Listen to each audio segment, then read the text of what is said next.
10 సంవత్సరాలు ఆర్మూర్ ప్రాంతంలో ఖనిజ సంపదను కొల్లగొట్టి ఇక్కడున్న వనరులను దోపిడీకి గురి చేసి దోచుకొని ఈ ప్రాంత ప్రజలను అరాచకంగా బెదిరింపులకు గురి చేసి అక్రమ కేసులు బనాయించి ఎవరిని కూడా ప్రశాంతంగా ఉండనియని ఒక దుష్ట శక్తి ఈ జీవన్ రెడ్డి అంటాడు. భవిష్యత్ రాజకీయాల్లో వాడికి స్థానమే లేదు.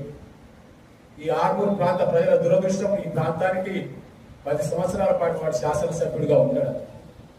ఇక భవిష్యత్తు లేదు. భవిష్యత్తులో ఏ రాజకీయ పార్టీ కూడా వాడిని హక్కున చేసుకునే పరిస్థితి లేదు. భవిష్యత్తులో ఆర్మూర్ ప్రాంత ప్రజలు కానీ, నిజామాబాద్ జిల్లా ప్రాంత ప్రజలు కానీ, నిజామాబాద్ జిల్లాలో ఉన్న ఏ నియోజక ప్రజలు కానీ వాడిని ఆదరించే పరిస్థితులే లేవు. రాజకీయంగా వారికి మనుగడ లేదు. భవిష్యత్తులో కాంగ్రెస్ పార్టీ నాయకుల మీద, మహేష్ కుమార్ గౌడ్ గారి మీద కానీ, ముఖ్యమంత్రి రేవంత్ రెడ్డి గారి పైన కానీ, మా ఇన్ఛార్జ్ మీనాక్షి నటరాజన్ గారి గురించి కానీ ఎక్కడైనా మాట్లాడితే ఖబర్దార్ బిడ్డ, ఇది నీకు చివరి అవకాశం. ప్రజలు ఈ రోజు అంటా ఉన్నారు, అదే వీడు ఇలాంటి మాటలు మాట్లాడితే ఇంకా కాంగ్రెస్ పార్టీ నాయకులు ఊరుకుంటూ వీళ్ళు దేశశుద్ధి చేయాలని. ఆ రోజులు కూడా ముందున్నాయి.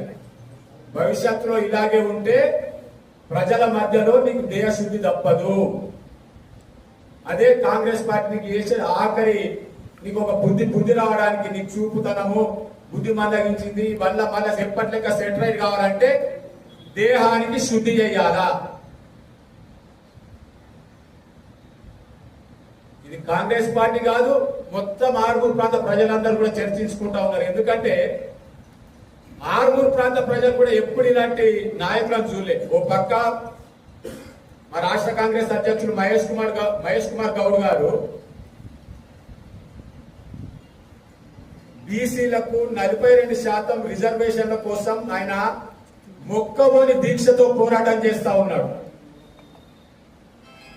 ఢిల్లీలో ఉన్న బీజేపీ పెద్దల మెడలు వంచి బడుగు బలహీన వర్గాల వారికి కులాల వారిగా ఎవరి నిష్పత్తి ఎంత, ఎవరికి ఏ ఫలాలు చెందానో మహేష్ కుమార్ గౌడ్ గారు దానికోసం పోరాటం చేస్తా ఉన్నారు.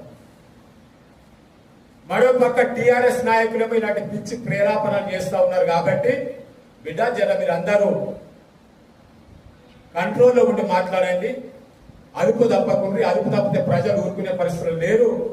మీకు చివరిగా ఏంటంటే దేశశుద్ధి చేస్తారు. అప్పట్లో కొంతమంది సంఘ విద్రోహ శక్తులకు ఇట్లా ఊర్లలో దేశశుద్ధి చేస్తున్నారు. మళ్ళా పరిస్థితులు వస్తాయి, ఇట్లనే మాట్లాడతారు. ఇదే